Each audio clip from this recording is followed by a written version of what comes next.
Deretan pro dan kontra masih menghiasi F1 regulasi 2026, terutama setelah impresi pertama pada ronde pembuka GP Australia pekan lalu. Dikhawatirkan membosankan karena faktor manajemen baterai yang sangat besar.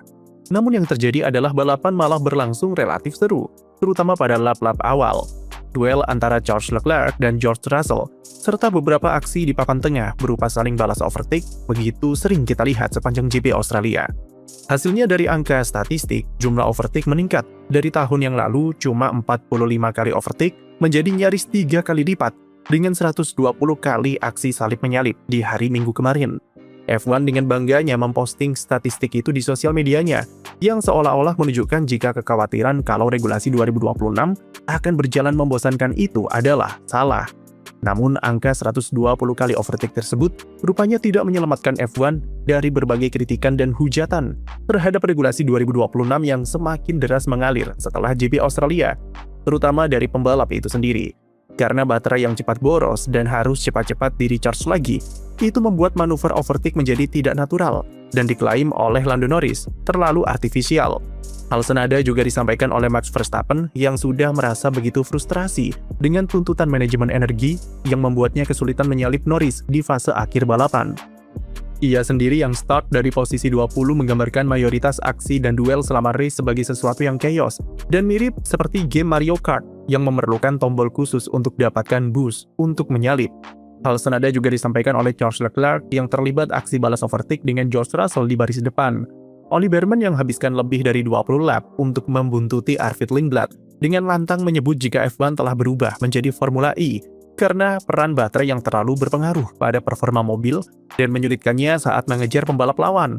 Sergio Perez yang notabene adalah pembalap senior di grid mengaku jika ini bukanlah balapan F1 yang ia kenal, dengan pendekatan yang sangat jauh berbeda dibanding mobil-mobil era sebelumnya. Statistik 140 kali overtake memang menggambarkan jika balapan kemarin relatif menghibur, dan kami bisa merasakan beberapa keseruan dari aksi balas overtake yang terjadi pada fase awal balapan. Namun angka statistik itu menutupi masalah sebenarnya yang jadi kekhawatiran dan jadi poin utama kritikan dari mayoritas pembalap, yaitu persoalan manajemen baterai yang terlalu besar. Memang bisa hasilkan balapan yang berpotensi chaos, namun hal itu dianggap terlalu artifisial atau dibuat-buat dengan mengandalkan mobil lawan yang habis baterai serta overtake mode yang overpower. Angka statistik tidak bisa menjawab beberapa kondisi yang terjadi selama balapan, seperti bagaimana variasi strategi yang dimainkan, lalu adakah tim papan atas yang start dari belakang, atau sesederhana seberapa kacau kondisi balapannya. Dan jika kita melihat lebih dalam ke apa yang terjadi pada GP Australia, mayoritas overtake dilakukan dengan cara memanfaatkan pembalap lawan yang habis baterai di lurusan, dan semakin memasuki pertengahan balapan, pembalap cenderung makin sulit melakukan overtake karena baterainya yang boros. Dua hal tersebut diklaim sebagai sesuatu yang tidak natural, artifisial, dan mudah ditebak, terutama ketika duel Leclerc dan Russell yang begitu mudahnya saling balas overtake. Semua itu lagi-lagi karena dinamika manajemen baterai yang cepat habis di lurusan, dan harus cepat-cepat di-recharge agar tidak kehilangan kecepatan di lurusan berikutnya.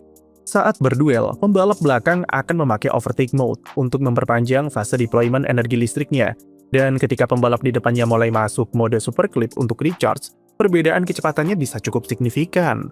Inilah yang terjadi di duel Leclerc versus Russell, yaitu ketika salah satunya mulai kehabisan deployment dan masuk ke super clip, pembalap di belakangnya bisa mengejar dengan cepat karena pakai overtake mode.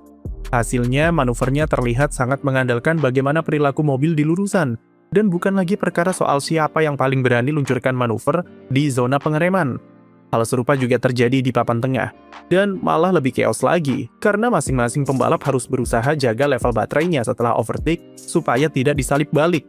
Perbedaan kecepatan yang besar antara overtake mode dan super clip juga dikhawatirkan membuat balapan jadi lebih berbahaya, terutama jika ada pembalap yang telat dalam melakukan manuver bertahan.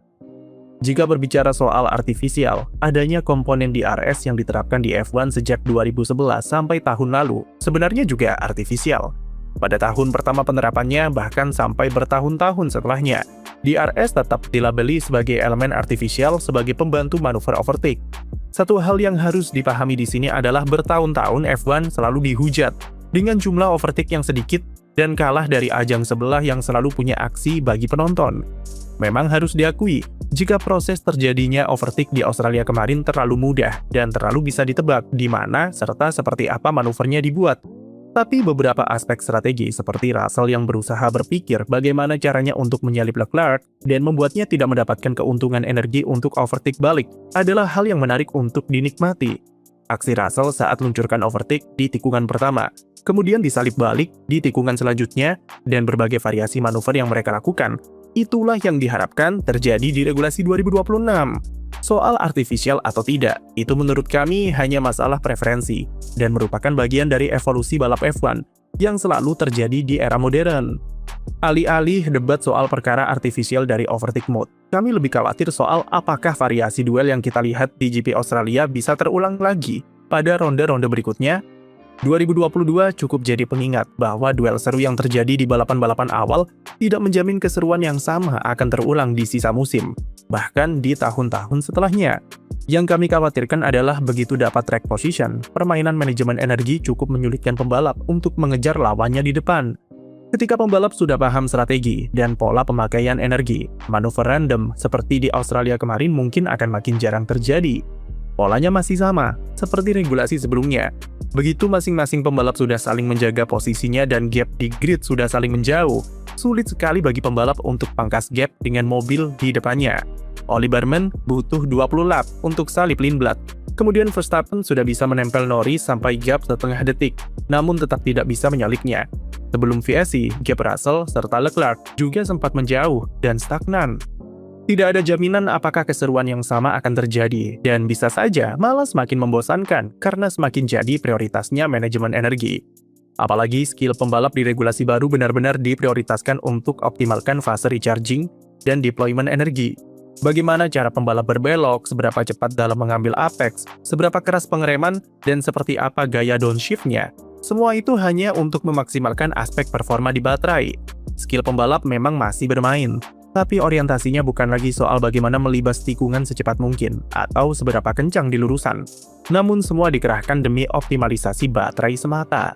Itu terlihat di kualifikasi dengan teknik early downshift Russell atau fast downshift Verstappen, serta pendekatan pembalap untuk lift and coast demi mengisi baterainya lebih cepat. Ini tantangan baru di F1 modern, tapi kami cukup sepakat dengan pendapat bahwa pendekatan semacam ini benar-benar merusak status F1 sebagai pinnacle of motorsport dan mengubahnya menjadi makin mirip Formula E. Dengan gelombang protes yang makin besar, cara F1 menanggapi kritikan netizen di sosial media juga sangat salah, yaitu dengan cara menyembunyikan banyak komentar negatif di kolom reply. Bahkan, di postingan soal top speed Franco Colapinto, F1 sampai menyensor dengan matikan suara mesin saat mobilnya masuk ke mode super clip. Hal itu semakin membuat publik marah, dan kesan negatif terhadap regulasi 2026 menjadi makin kuat. Untuk meredam banjir kritikan ini, FIA sudah berencana untuk mengubah beberapa aspek di regulasi 2026, yang direncanakan paling cepat bisa dilakukan pada GP Jepang atau ronde ketiga. F1 akan memakai semua kritik saran dari semua hal yang terjadi pada GP Australia dan GP Shanghai akhir pekan ini untuk menentukan apa saja perubahan yang akan dilakukan. Modifikasi regulasinya akan difokuskan pada area manajemen energi yang jadi perkara utama dari permasalahan di regulasi 2026. Seberapa besar energi yang bisa di-recharge atau seberapa powerful mode super clip masuk ke pertimbangan terkuat untuk dimodifikasi di GP Jepang. Dengan diperkuatnya mode super clip dari 250 kW menjadi lebih dari 300 kW, hal itu bisa memudahkan pembalap dalam mengisi daya baterainya, atau sesederhana menambah kapasitas recharging, mungkin akan dipertimbangkan juga. Mengurangi power yang dikeluarkan oleh MGU-K atau baterai juga masuk ke dalam opsi.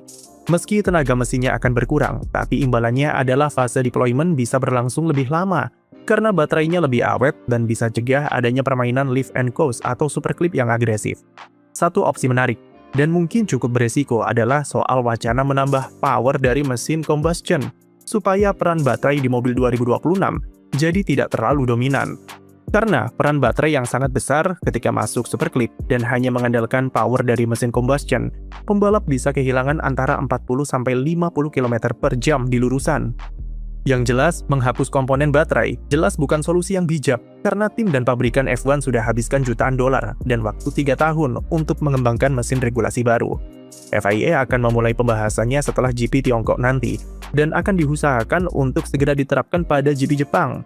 Ataupun jika tidak, adanya potensi dibatalkannya GP Bahrain dan Arab Saudi karena konflik Timur Tengah yang memanas bisa memberikan waktu lebih bagi tim untuk mempersiapkan diri terhadap perubahan regulasi yang disepakati. Jadi, apa pendapatmu soal impresi pertama balapan di regulasi 2026 di Australia kemarin? Tulis di komentar, dan jangan lupa beri like dan subscribe untuk konten F1 lainnya.